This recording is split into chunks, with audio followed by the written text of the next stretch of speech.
Welcome back to Tales of the Dark. The story you're about to hear was shared by someone who says it happened during a long overnight drive across the American Midwest in the fall of 2017, and although years have passed since that night, he still refuses to drive that highway after midnight.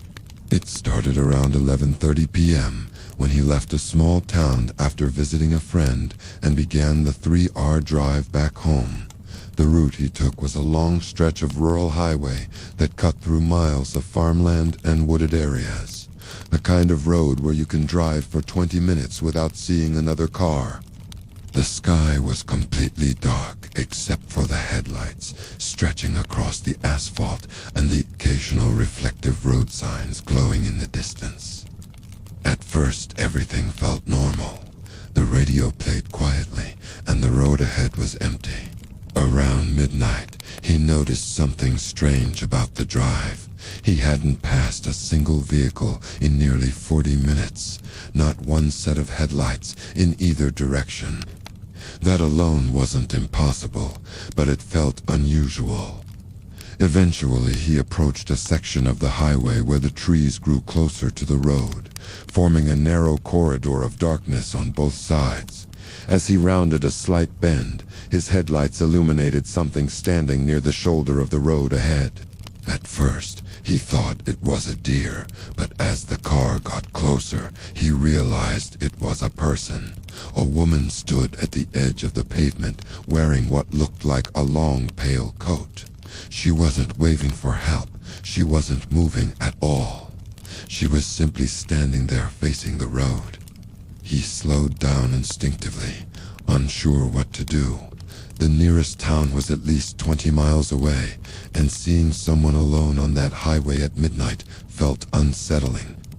As he approached, the headlights revealed more details. The woman's hair hung down over her face, partially obscuring it. Her arms were resting at her sides, completely still. Something about the way she stood there felt unnatural, most like she had been placed there rather than arriving on her own. For a moment he considered stopping to ask if she needed help, but something in his gut told him not to. Instead, he kept driving. As the car passed her, he glanced in the side mirror out of curiosity. The woman had turned her head to watch the car drive away, but the way she turned didn't look normal. Her body hadn't moved only. Her head slowly rotated to follow him. The image stuck in his mind as he continued down the highway. A few minutes later, he tried to shake off the uneasy feeling and turned the radio up slightly. But about 10 minutes after passing the woman, something else happened that made the situation much worse. Up ahead in the distance, illuminated faintly by his headlights, he saw another figure standing on the roadside. The same pale coat, the same long dark hair. The car slowed automatically as his mind tried to process what he was seeing. There was no possible way the same woman could be standing here again, miles ahead of where he had already passed her. Yet, as he approached, the details looked identical. The same still posture, the same motionless stance at the edge of the road. His heart started pounding as he drove closer. When the car reached her position again, he forced himself not to look directly at her this time. Instead, he kept his eyes forward and drove past as quickly as possible. But as he glanced into the mirror again, he saw the same disturbing movement. Her head slowly turning to follow the car as it passed. At that point, the situation stopped feeling like coincidence. Something was wrong. He pressed harder on the gas and continued down the highway, hoping to reach a larger road soon. But about 15 minutes later, the worst moment of the night happened. His headlights illuminated the road ahead again. And standing in the middle of the lane this time was the same woman. My hands were bone white, clamped so tight around the steering wheel my knuckles ached. This couldn't be happening. Not again. The rain was coming down in sheets, a blurry, hypnotic curtain. But even through the frantic sweep of the wipers, I saw her, the same woman, standing stock still in the middle of my lane. This was the third time on this same desolate stretch of highway tonight. The first time, my heart had hammered against my ribs. I'd slammed on the brakes, my truck skidding precariously close. I rolled down my window, shouting into the storm, asking if she needed help. She didn't move. She just stared. Her face was a pale, emotionless oval under a cascade of soaking black hair. I drove around her, unnerved, my eyes locked on the rearview mirror until she vanished into the rain. The second time, maybe 20 miles later, she was there again. The exact same stance, the same unnerving stillness. This time, I didn't slow down as much. Fear was coiling in my gut, cold and sharp. I swerved around her, my tires squealing in protest, and pushed the accelerator to the floor. But the third time was different. Logic had deserted me, replaced by a primal terror that screamed. This was no coincidence, no lost traveler. This was something else entirely. My foot hovered over the brake, but my mind screamed go. I veered to the left, aiming to give her as wide a berth as possible. As my headlights swept past her, my blood turned to ice. Her head snapped to follow me, her eyes, two dark, bottomless pits locking onto mine, and then she smiled. It wasn't a friendly smile. It was a jagged, predatory slash in her pale face, a promise of unimaginable pain. And then she moved. She didn't run. She glided. With an unnatural, horrifying speed. She was suddenly keeping pace with my truck, her feet barely seeming to touch the slick asphalt. Her head was still turned towards me, that terrible smile plastered on her face. Her body contorted at an impossible angle as she moved. I stomped on the gas, the engine roaring in protest. 60, 70, 80 miles an hour. And still, she was there, right outside my window, a spectral nightmare in the storm. Her wet hair whipped around her face, but her eyes never left mine. A whimper escaped my throat. I was trapped in a box of steel and glass, and the monster was right beside me. Then her hand came up. It was pale and thin, with long, dirty fingernails. She reached out, and with a sickening scrape, her nails dragged down the side of my truck. The sound was like a scream of tortured metal. I swerved violently, my heart trying to beat its way out of my chest. That was it. I couldn't outrun her. In a last, desperate act, I yanked the steering wheel hard to the right, aiming the massive front of my truck directly at her. For a split second, I saw a flicker of something in her eyes. Surprise. No, it was satisfaction. As the grill was about to hit her, she didn't leap away. She leaped asterisk at asterisk me. There was a deafening bang as she slammed onto the hood, her face pressed against my windshield, just inches from mine. The glass spider webbed, but didn't break.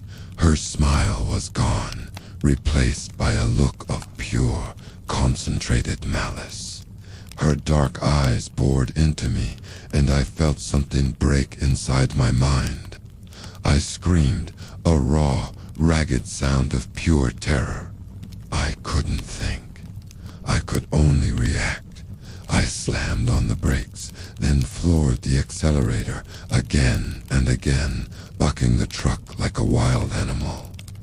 On the third lurch, her grip loosened. She slid off the hood and tumbled onto the road, vanishing into the darkness behind me.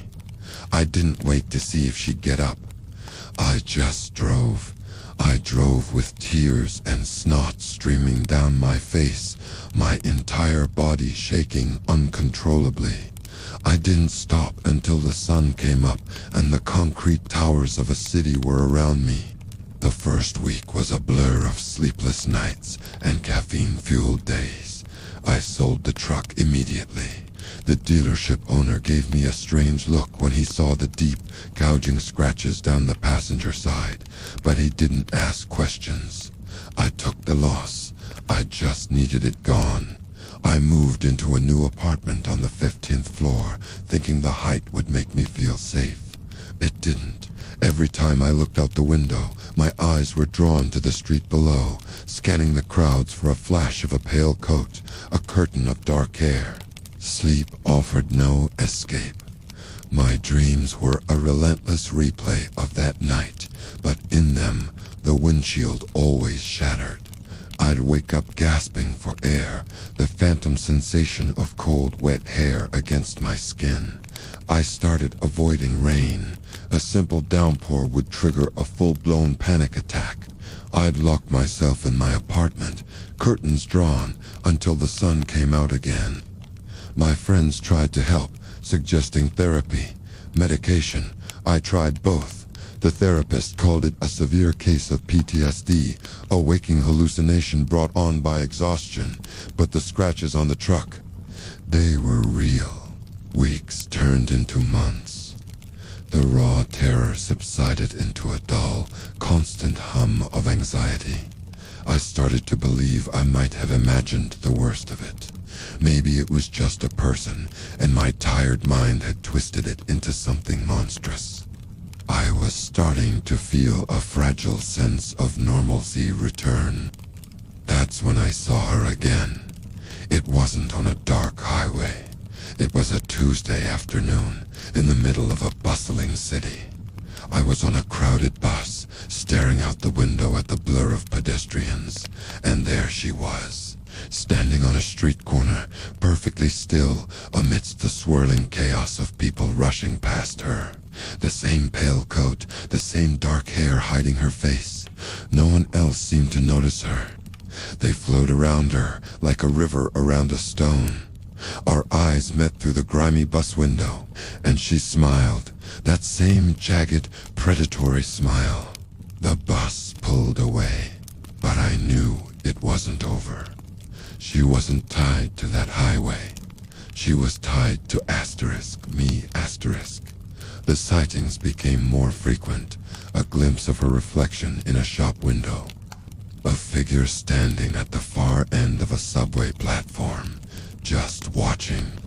A face in the crowd at a concert, unmoving, her eyes locked on mine. She never approached, she never made a sound. She just appeared, a silent, constant reminder of that night. My life has become a prison of my own making. I don't go out after dark. I've installed more locks on my door than I can count. I live in a state of perpetual twilight, caught between the world everyone else sees and the horrifying reality that only I seem to be aware of. People think I'm crazy. Maybe I am, but I know what I saw, and I know she's out there waiting. I don't know what she wants or when she decides to stop just watching, but I know that one day my luck will run out. Thanks for watching. If you have a story that keeps you up at night, share it with us below, and don't forget to follow for more. The road stretched out before me like a black ribbon, swallowed by the endless dark of the forest on either side. It was late, well past midnight, and the only light came from my headlights cutting through the thick, inky blackness. I'd been driving for hours, the hum of the engine a constant drone that was starting to lull me into a stupor. My eyelids felt heavy, my mind fuzzy. I just wanted to get home. That's when I saw her, a figure standing on the shoulder of the road, her arm half raised. My first thought was that it was a trick, a setup, but as I got closer, I saw she was just a woman, alone, her dress looking thin and out of place for the chilly night. Something in me, a mix of pity and maybe a bit of loneliness, made me slow down. My foot eased off the gas, and the car rolled to a stop beside her. I rolled down the passenger window. "Need a ride?"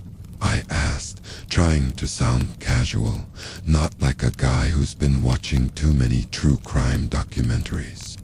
She just looked at me for a moment, her face partially hidden by the shadows. Then she nodded, a slow, deliberate movement. "Where are you headed?" I asked. "Just up the road," she replied, her voice soft, almost a whisper. It was barely audible over the engine's idle. She opened the door and slid into the seat beside me.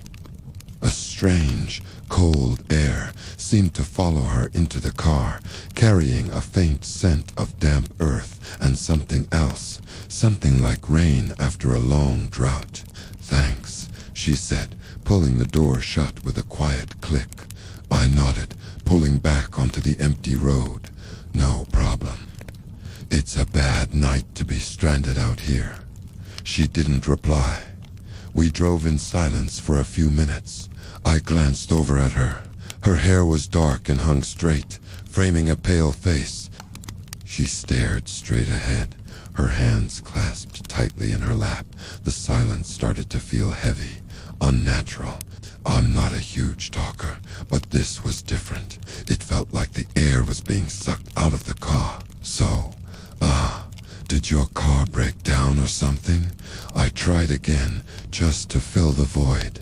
She turned her head slowly to look at me. Her face was still mostly in shadow, but I could see the outline of her features. "No car," she said simply. "I was just walking out here in the middle of the night." The words came out before I could stop them.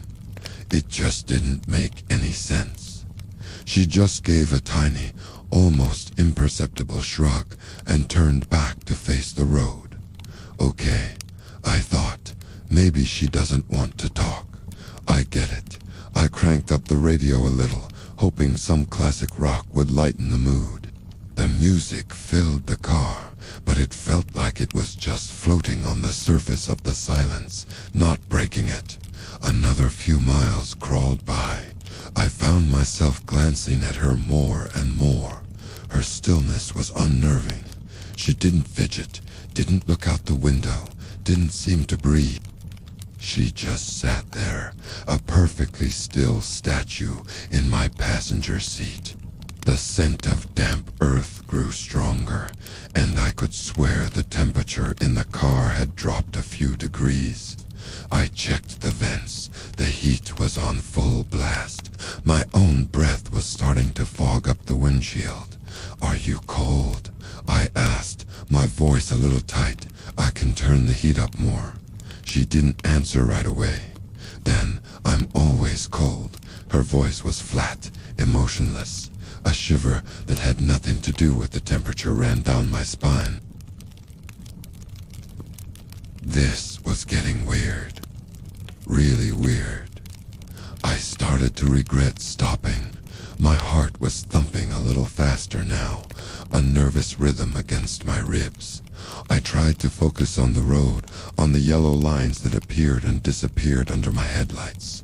But my mind kept racing. Who was this woman? Where did she come from? Why was she walking alone in the middle of nowhere? Every rational explanation I came up with seemed to crumble. The silence returned, thicker than before. The radio was still playing, but I couldn't even hear it anymore. All I could hear was the pounding in my own ears. I risked another look. She was still staring straight ahead, her posture ramrod straight. But something was different. Her head was tilted just slightly, as if she was listening to something I couldn't hear. "It's not much further now," she whispered. and her voice seemed to come from right beside my ear. Even though she hadn't moved, I jumped, my hands tightening on the steering wheel.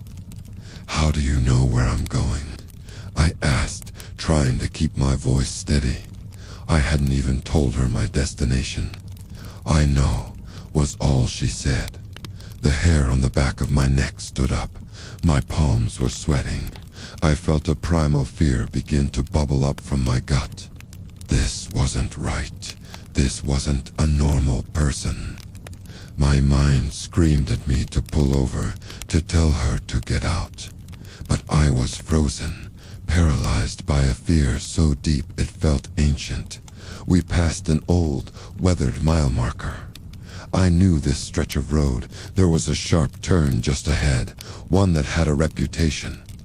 A lot of accidents there over the years. As we approached it, she finally turned her whole body to face me. The dashboard lights cast a faint, eerie glow on her face, and that's when I saw her eyes.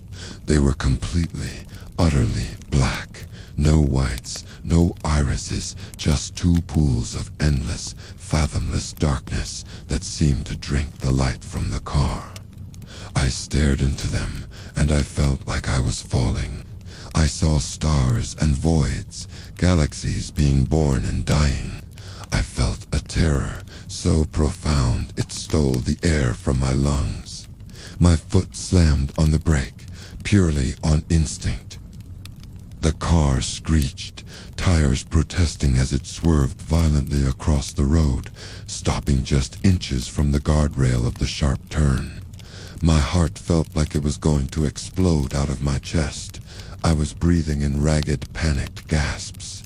When I finally found the courage to look at the passenger seat, it was empty. She was gone.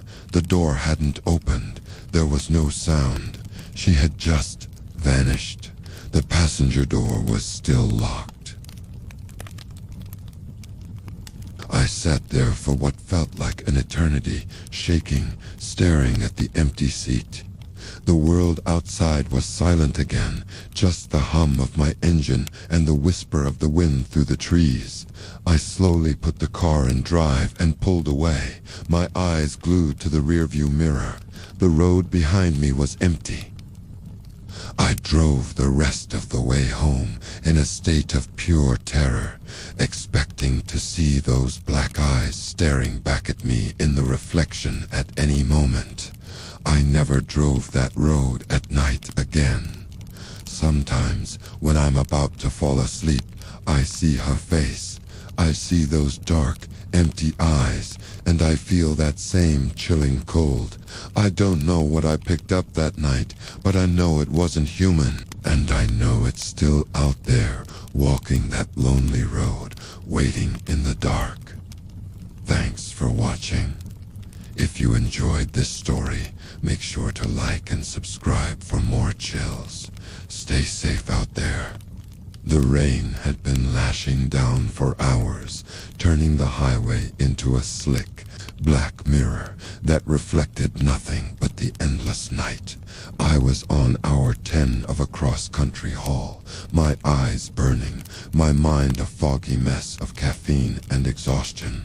That's when I saw her, a lone figure standing by the side of the road, drenched and shivering, her thumb half-heartedly stuck out.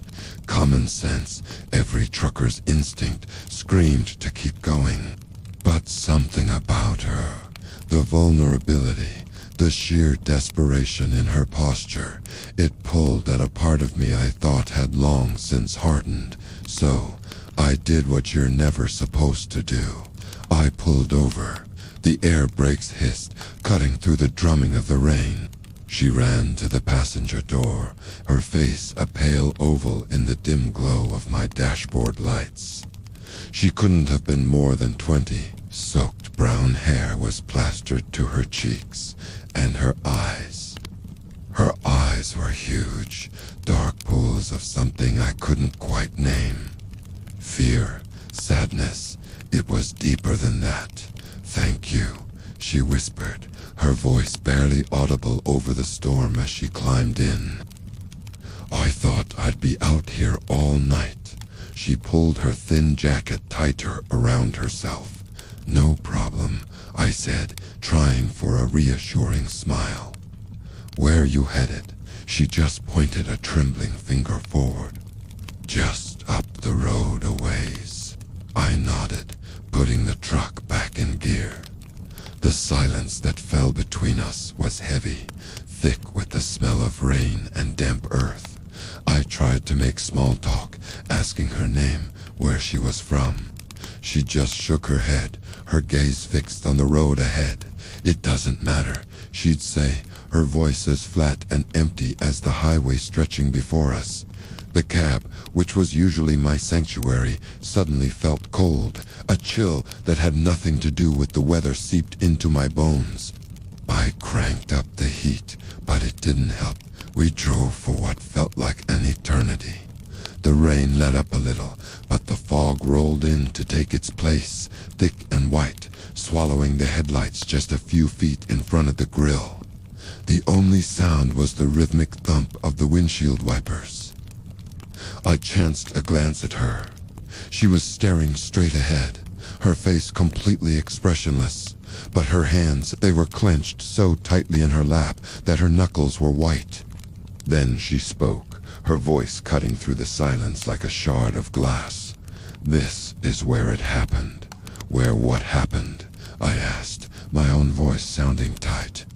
The crash, she said, still not looking at me. Right here. It was foggy, just like tonight. It didn't see the curve. A shiver, a real full-body shiver, traced its way down my spine. The air in the cab grew impossibly colder. I could feel the hair on my arms standing up.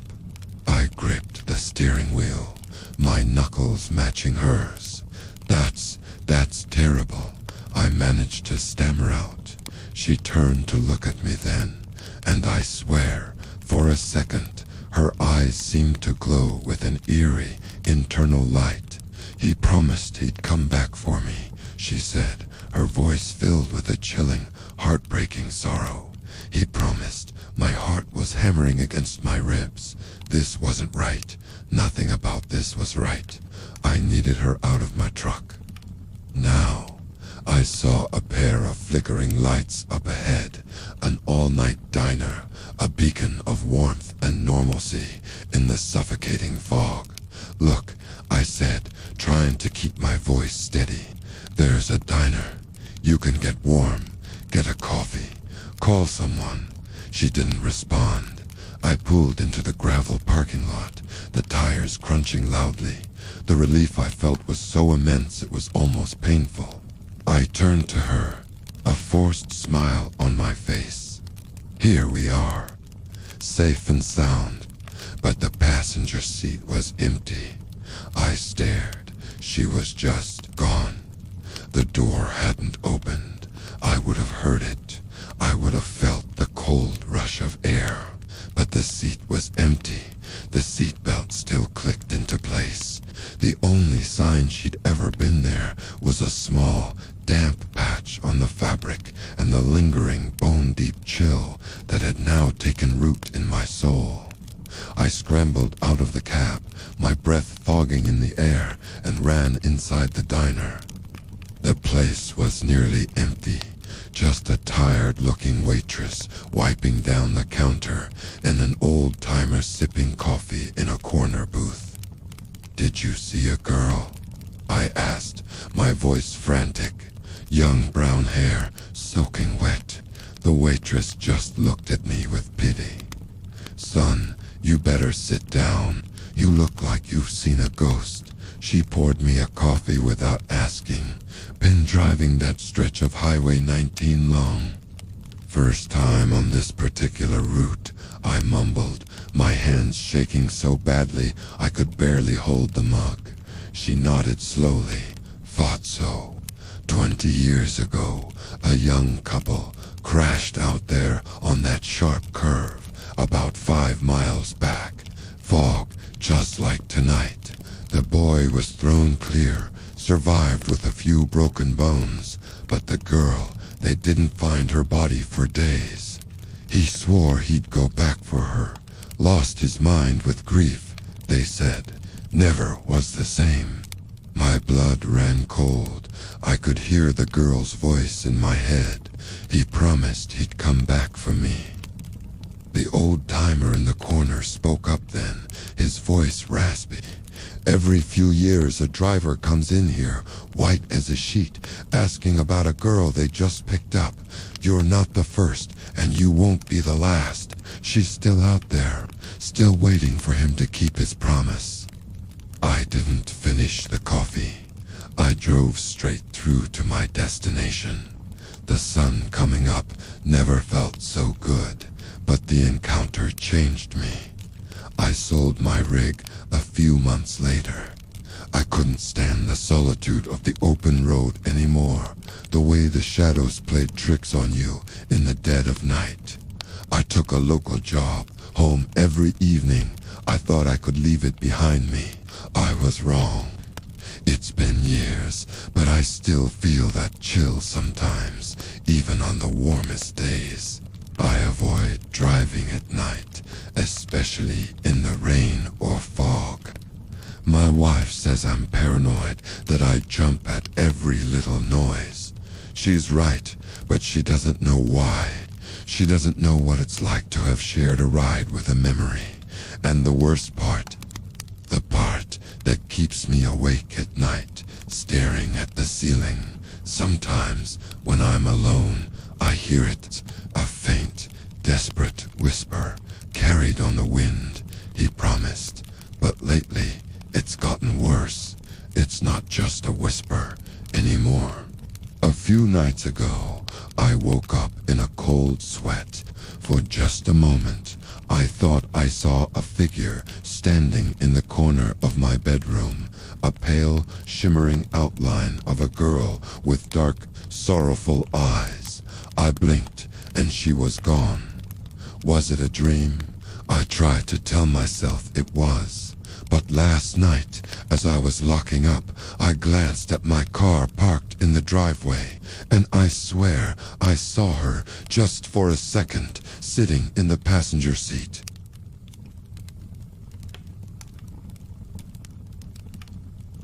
Waiting. She's not on the highway anymore. She's not waiting for him. I think she's waiting for me. I gave her a ride once, and now it seems she thinks I owe her another. I don't know where she wants to go, and I'm terrified to find out. Every time I get behind the wheel, my hands tremble. I check the rearview mirror constantly, my heart pounding, expecting to see those dark eyes staring back at me. I feel like I'm being haunted, followed not by a ghost, but by a promise I never made. How do you escape a passenger who never leaves?